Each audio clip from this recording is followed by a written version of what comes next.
अस्सलाम वालेकुम dear students. आज के लेक्चर में हम जो है प्लॉटर को डिस्कस करेंगे और प्रीवियस लेक्चर में हमने प्रिंटर को डिस्कस किया था जो कि एक आउटपुट डिवाइस है, और थर्ड नंबर पे हम प्लॉटर को डिस्कस करने लगे हैं। ये भी एक आउटपुट डिवाइस है।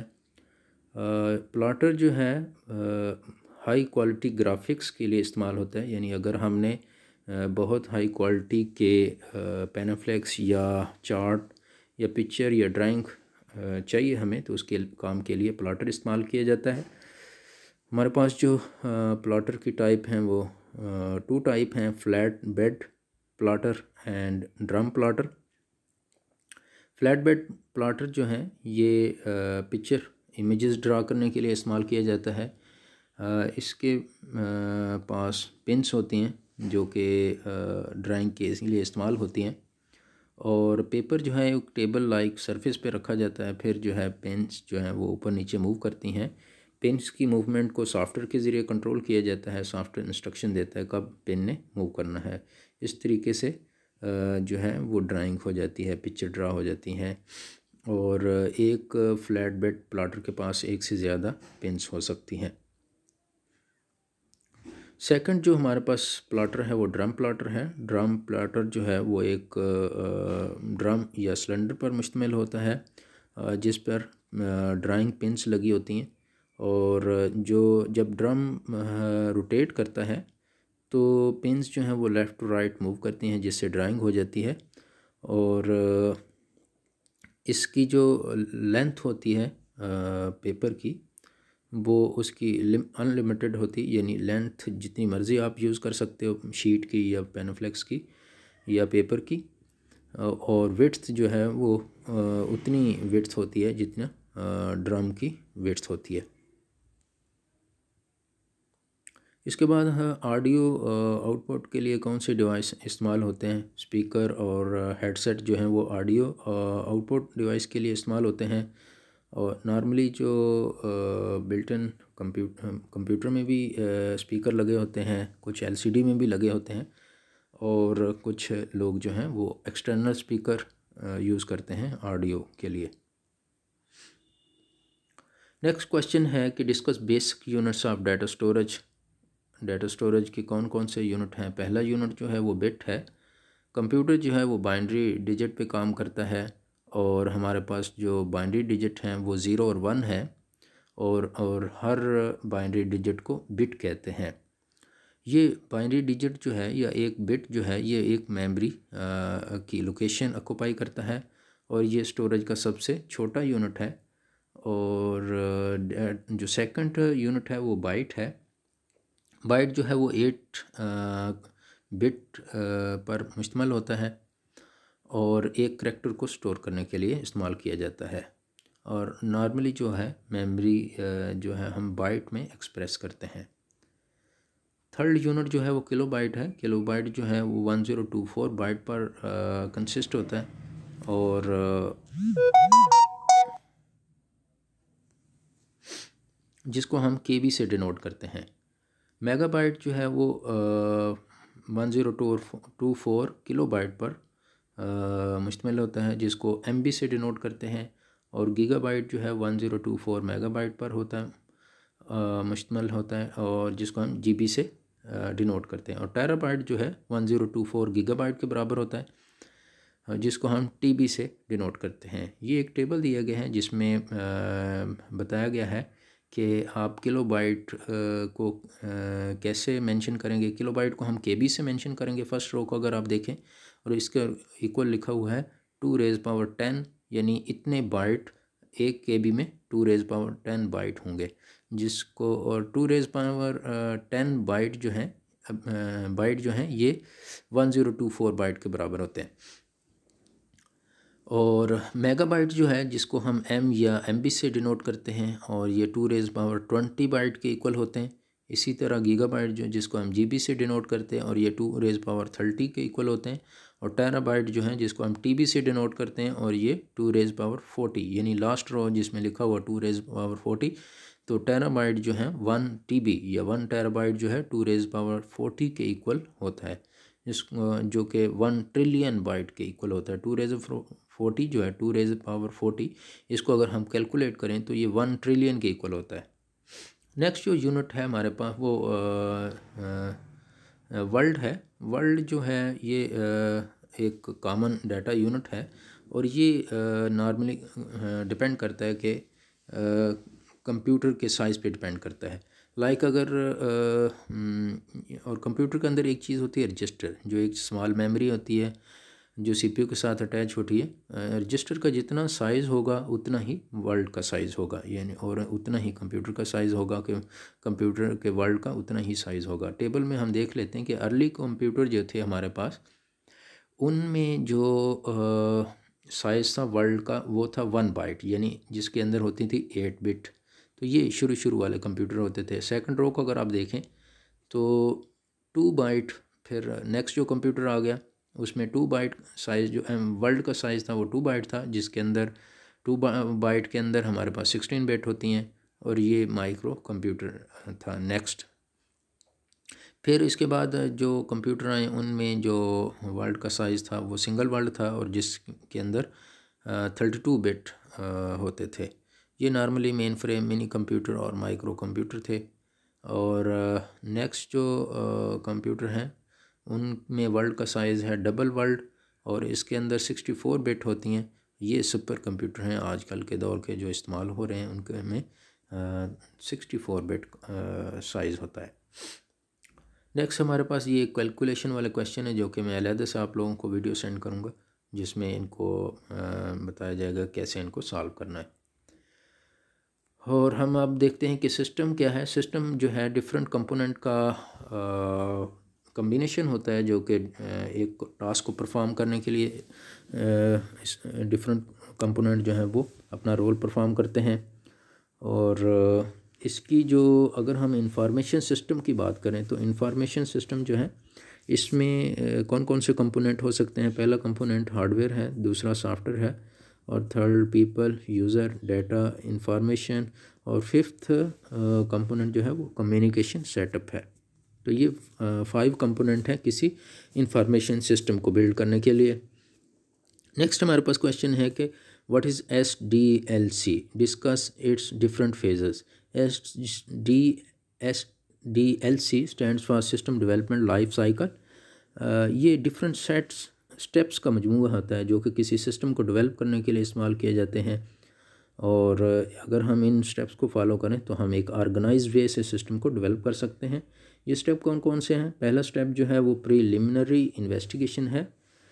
सेकंड स्टेप जो है सिस्टम एनालिसिस है। थर्ड स्टेप सिस्टम डिज़ाइन है।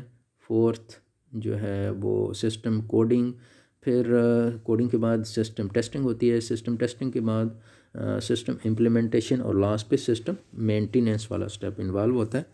देखते हैं कि पहला स्टेप प्रीलिमिनरी इन्वेस्टिगेशन क्या है।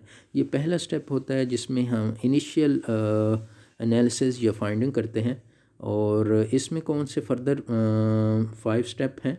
और पहला स्टेप जो होता है इसका सिस्टम आइडेंटिफिकेशन है, दूसरा स्टेप जो है सिस्टम स्कोप है, और थर्ड स्टेप जो है सिस्टम अल्टरनेट सोल्यूशन है, और फोर्थ नंबर पे फिजिबिलिटी स्टडी है, और फिफ्थ जो है वो प्रीलिमिनरी इन्वेस्टिगेशन है। ये आगे फर्दर हम इन स्टेप्स की जो है 1 बाय 1 डिटेल डिस्कस करेंगे। जो सेकंड स्टेप है SDLC का वो सिस्टम एनालिसिस है। सिस्टम एनालिसिस में हम देखते हैं कि करंट बिजनेस जो है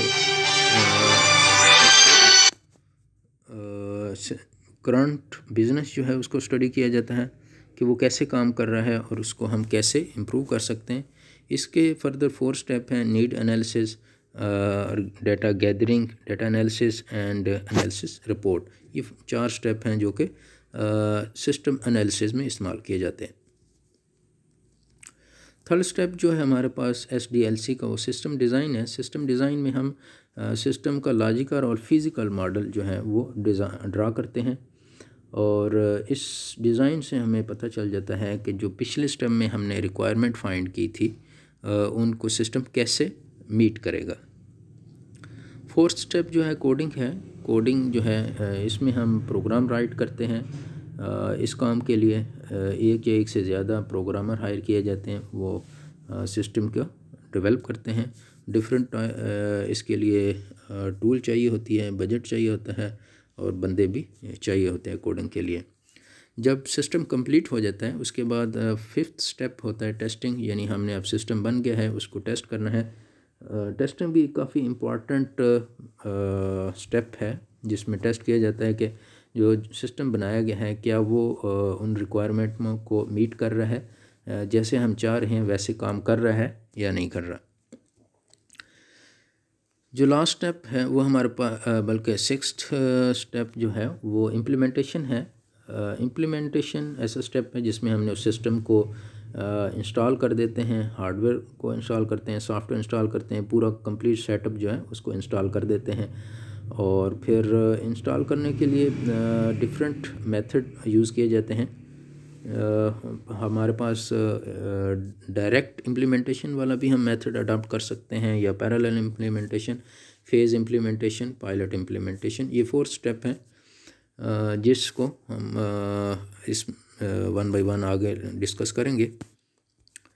लास्ट स्टेप जो है वो मेंटेनेंस है। जब सिस्टम इंस्टॉल हो जाता है, सिस्टम रनिंग हो जाता है, तो उसमें कोई एरर या प्रॉब्लम आते हैं तो उनको मेंटेन किया जाता है, उनको रीडेवलप किया जाता है, या उनकी जो है ट्यूनिंग की जाती है।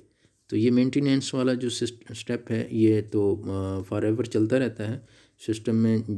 जब तक सिस्टम होता है तब तक मेंटेनेंस वाला जो है ये स्टेप जो है चलता रहता है। तो ये हमारे 7 स्टेप थे SDLC के। अगर हम इस पिक्चर को देखें तो इसमें पहले देखें प्रीलिमिनरी इन्वेस्टिगेशन है, उसके बाद सिस्टम एनालिसिस, फिर सिस्टम डिज़ाइन। सिस्टम डिज़ाइन होने के बाद फिर जो है ना सिस्टम कोडिंग वाला स्टेप आ जाता है। फिर कोडिंग कंप्लीट हो जाए तो टेस्टिंग कंप्लीट हो जाए तो हम इम्प्लीमेंट कर देते हैं, इम्प्लीमेंट हो जाए तो फिर हम उसकी मेंटेनेंस करते रहते हैं। और ये देखें कि हर स्टेप से आप सिस्टम एनालिसिस दूसरा स्टेप है, उससे हम अगर हमें चाहिए तो हम दोबारा प्रीलिमिनरी इन्वेस्टिगेशन पे जा सकते हैं। इसी तरह हर स्टेप से वापस हम जा सकते हैं, लेकिन जब इम्प्लीमेंट हो जाता है तो फिर मेंटेनेंस होता है, और मेंटेनेंस के बाद दोबारा वापस पहले स्टेप पे नहीं जा सकते। ये 7 स्टेप्स थे हमारे SDLC यानी सिस्टम डेवलपमेंट लाइफ साइकिल के। और नेक्स्ट जो हमारे पास क्वेश्चन है वो है कि व्हाट इज़ प्रीलिमिनरी इन्वेस्टिगेशन। जो हमने पहला स्टेप डिस्कस किया था SDLC का, वो प्रीलिमिनरी इन्वेस्टिगेशन था, और इसमें कौन कौन से फंक्शन जो हैं वो परफॉर्म किए जाते हैं। ये प्रीलिमिनरी इन्वेस्टिगेशन पहला स्टेप है। इसमें हम देखते हैं कि किन चीज़ों को एनालिसिस किया जाए और कौन सी रिक्वायरमेंट फाइंड की जाए। इसका फर्स्ट स्टेप जो है सिस्टम आइडेंटिफिकेशन है। सिस्टम आइडेंटिफिकेशन में हम देखते हैं कि हमें इस सिस्टम की क्यों ज़रूरत है, और इसमें कौन से जो है स्टेप चाहिए होंगे, और फ्यूचर की नीड जो है इस पर कैसे डिपेंड करेंगी। सेकंड स्टेप जो है सिस्टम स्कोप है। The scope of system is defined at this stage. The scope of system can be reduced to financial and political problems. System का इस स्टेज पे स्कोप डिफ़ाइन किया जाता है। स्कोप का मतलब कि सिस्टम कितना बड़ा होगा, कितना बड़ा हमने बनाना है। ये डिपेंड करता है कि हमारे पास कितना फाइनेंशियल यानी कितना बजट है, और पॉलिटिकल प्रॉब्लम कौन से हो सकते हैं इस सिस्टम को बनाने में।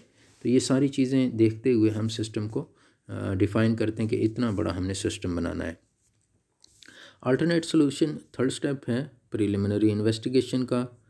A system may be developed by many ways. The step identifies all possible ways to develop a system. It is used to select the best solution and fulfill the requirements. हमने ये देखना होता है कि जो सिस्टम हम बना रहे हैं तो इसके लिए अल्टरनेट जो है ना सोल्यूशन कौन से फाइंड किया जा सकते हैं जो कि हमारी रिक्वायरमेंट को मीट करें। यानी ज़रूरी तो नहीं कि इस सिस्टम को ही नए सिरे से बनाया जाए, बल्कि देखा जाता है कि पहले से कोई अल्टरनेट मौजूद है तो वो वाला हम सिस्टम यूज़ कर लें।